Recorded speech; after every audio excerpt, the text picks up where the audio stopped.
Chairman George Garcia, panahon na po para ilabas ninyo yung hash codes ng audited source code ng mga automated counting machines.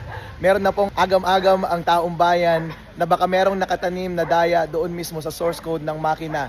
Pag nailabas nyo na po yung hash codes ng mga audited source code ng automated counting machines, pwede po namin ikumpara ito sa source code through the initialization report on the day ng final testing and sealing day at sa araw ng eleksyon. Kapag match po yung hash codes na dalawang ito, meron po kaming konting tiwala na pareho yung nakatanim na software doon sa loob ng makina at match po sila doon sa audited source code na nakadeposit sa Supreme Court at sa Bangko Sentral ng Pilipinas. Ang hash codes po ay isang string ng mga garbled na letters and numbers. Mga around 16 to 30 plus yung haba ng string na yon. Titignan nyo lang po kung match itong string na ito doon sa publicly available na hash codes na pinublish ng COMELEC. Kailangan nyo po itong tignan kung match yung dalawang yon para masigurado natin na yung laman na source code ay yun po yung totoo at dapat para hindi po tayo madadaya sa eleksyon. Maraming salamat po.